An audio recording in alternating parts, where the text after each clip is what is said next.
Hello everyone, this is my reaction to yesterday's ISC Alpha 4.0 conflict resolution. The main experience we're trying to build is something that feels a bit more like wild and not the typical thing that you've seen in Stanton. So the themes are a bit more chaotic than you'd expect. So for example, if you're shopping and then someone decides to take a firefight with you because they think your armor's cool and they want it, you can jump over that kiosk, sit behind that cover and return fire. So you're basically turning this shopping mall, which you were at previously, into a combat zone. Once again, I have to ask, do you even know Star Citizen? Do you play Star Citizen? Do you know you can get locked into consoles, for example an ESOP console? It can take several seconds to leave the console and have control over your character again, sometimes half a minute. This already worked very well with medical griefing in armistice zones. Star Citizen is a game that takes away control over your character way too often for way too much time, so I'm sure this will work nicely in Pyro. You could be ducking behind cover behind a ship component that you want to purchase for your ship later, but first you've got to take care of this rival gang attacking you. Then afterwards you can decide, hey, I need to grab a multi-tool for this other salvage mission I need to go to. So after the firefight is finished, you go to the counter, pick up your multi-tool with a salvage component, pay for it, chip's done, and off you head out. Again, you're talking about a game that you don't know, that you don't even play. You are locked into consoles, sometimes for several seconds, sometimes for half a minute, until you have control over your character again. This works very nicely together with firefights, I am absolutely positive.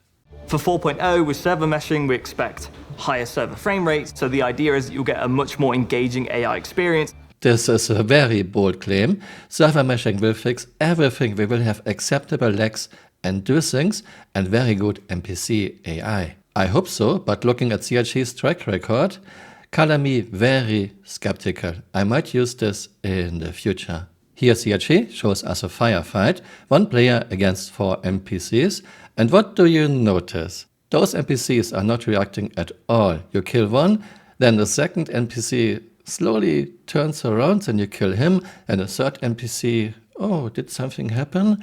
Should I maybe look if there is an intruder and kill him and kill the fourth one? This is top-notch AI gameplay CRG shows us in their weekly show as a promo video. This is a catastrophe.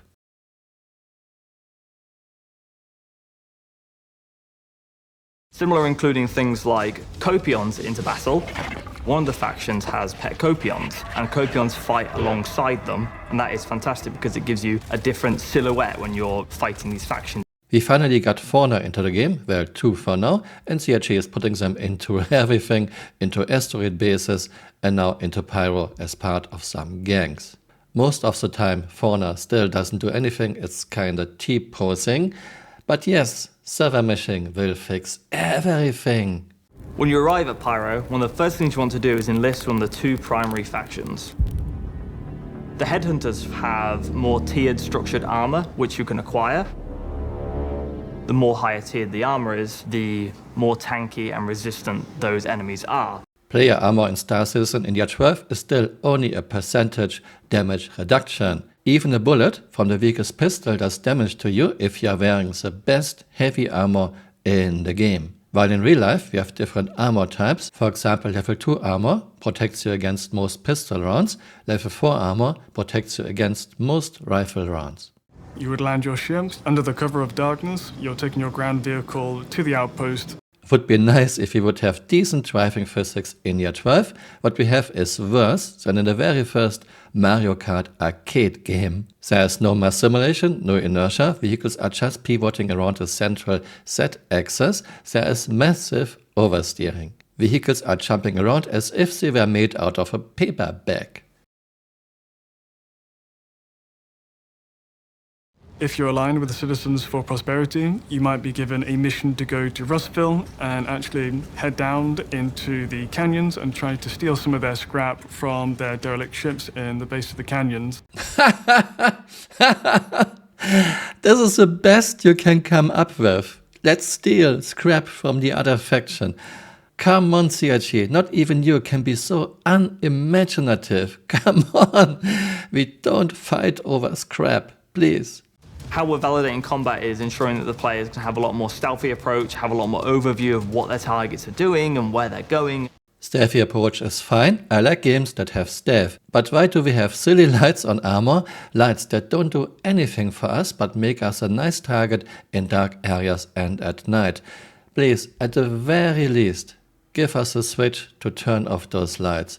This is so silly.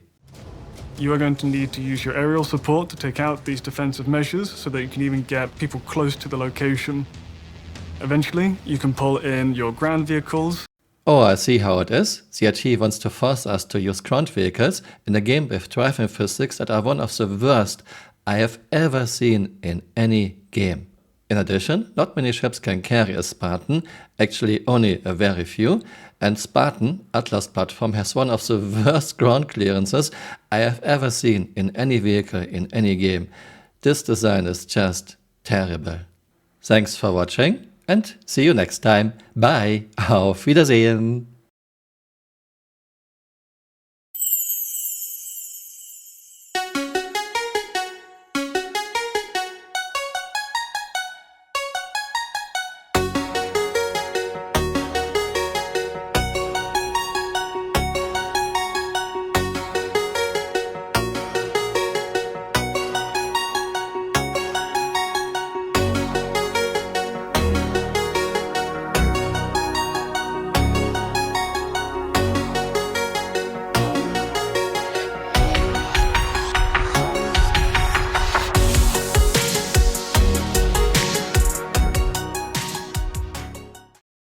Hey, you're still here. You might want to join me on Twitter. My Twitter account is Camural_SC.